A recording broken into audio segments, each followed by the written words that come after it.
You passed along on the precipice to free agency as we're about to kick off NFL free agency. Legal tampering. Starts the 11th, which is Monday. Yeah, less than a week away.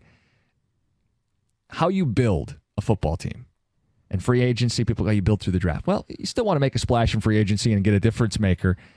You had a list that went through every team in the NFL, CBS Sports, right? Yep, and it's their best signing in free agency and their worst signing in free agency. So the worst, I think, was pretty obvious. It's Trey Flowers from a couple years back, the height of the Quinn Tricia era, a lot of money, not a lot of production.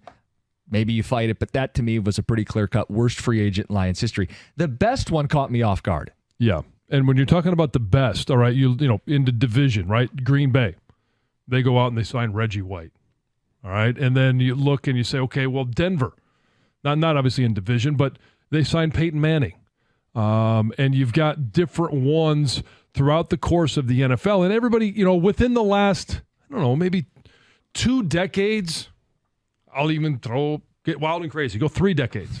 There's a name where you can look and say best free agent signing.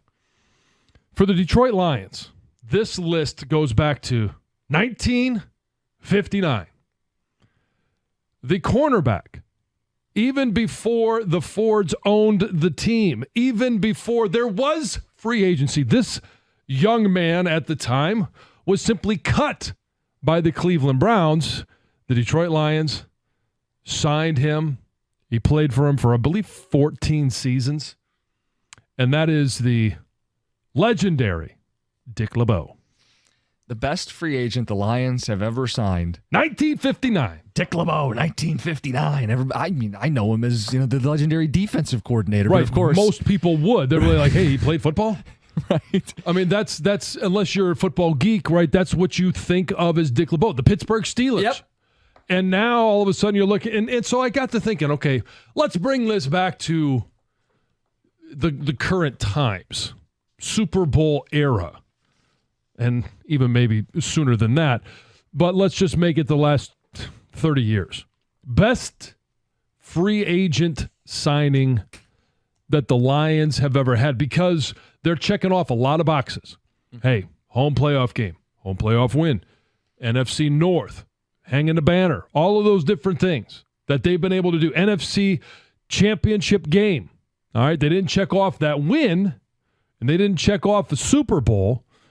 But 2 home playoff games, we'll hope that this team continues to ascend and check off boxes. But the next one that's available to them is to sign an impactful free agent. We've talked a lot as to whether or not Brad Holmes and the franchise will do it. Better. If they do, if they sign anybody that's impactful in free agency, it may be the most impactful free agent in the past 60 years.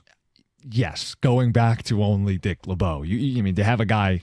Well, okay, so who has been the most impactful free agent? Who's been the best free agent signing in the last 30 years? Okay, before I answer that, Danielle Hunter would be better than all the people I'm about to name. Chris Jones would be better than all the people I'm about to name. L'Jarius Sneed, even though it would be I don't know if you call it free agency, but yeah. Yeah, I would argue he's better than anybody I'm about to name. And you guys can fill in those blanks on the ticket text, 248-539-9797. To me, Golden Tate, number 1? Probably. I got another name that would be high on the points scoring list. Gov guessed it earlier.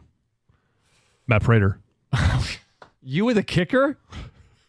It goes to show there haven't been a lot of them. I know. This is the despair that has been free agency for the Lions and the fans. And okay, we talk about the draft and had talked about the draft as the Super Bowl for the Lions. I think we've moved past that. We're excited about what Brad Holmes can do, but we're more excited about wins and losses during the regular season and then postseason opportunities.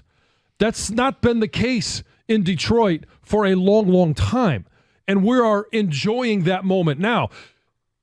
But free agency has been as bad as Lions regular season play. The draft, we've been looking forward to. Free agency, we've looked forward to, but we haven't hit on anything. And so if they do sign anybody, then all of a sudden you get an opportunity to say, hey, this is what we expect. Now, he dipped his toe into it a little bit last year. Sutton, and you could say Chauncey Gardner-Johnson. Or another guy that I think we could probably put, I don't know, after a year in the Golden Tate category. Who? Montgomery. Oh, yeah. Steady, dependable. Yeah, but it's been a year, so it's, and for running backs year to year, you just hope guys hold up. And he's tough. He's tough. Maybe Montgomery's on, I don't know, a top 10 Lions free agent list. Part of us bringing this up is to point out, how little the Lions have gotten in free agency historically and maybe draw an extra importance on getting it right this time as you're this close to the Super Bowl. So, we're going to be talking about all the big names in the next couple weeks. And we've had this discussion on the show and off the show. Are they actually going to go get any of these guys? The history, and I hate doing this because it's not the current regime's fault, the Lions' history, but we don't normally see them land an impact guy in free agency. Right. So